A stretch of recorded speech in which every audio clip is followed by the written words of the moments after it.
বুঝলে অমিত দা, আজকে হচ্ছে পশ্চিমবাংলার প্রথম দফার ভোট। এই ভোটকে কেন্দ্র করে মমতা ব্যানার্জি কি বলছে একটু শুনুন।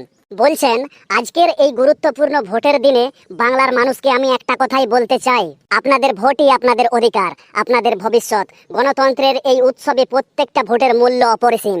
আমরা অনেক লড়াই করে এই গণতন্ত্রকে শক্তিশালী করেছি, আর সেই শক্তিকে আরো মজবুত করার দায়িত্ব আজ আপনাদের হাতেই।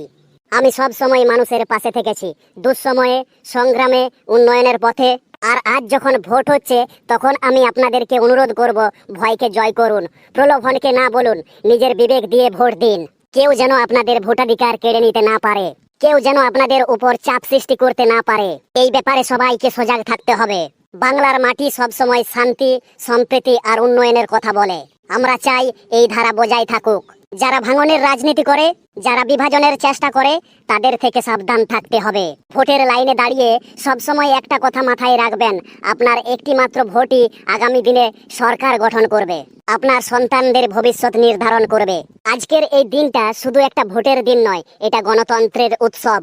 তাই উৎসবের মতো করেই অংশ নিন, শান্তিপূর্ণভাবে, নির্ভয়ে, দৃঢ়তার সঙ্গে। আপনারাও ভোট দিন আর অন্যকেও ভোট দিতে উৎসাহিত দিন। এটাই হবে প্রকৃত গণতন্ত্রের জয়। বাংলার মানুষ সব সময় মাথা উঁচু করে চলে, আর আজও তার ব্যতিক্রম হবে না। জয় বাংলা।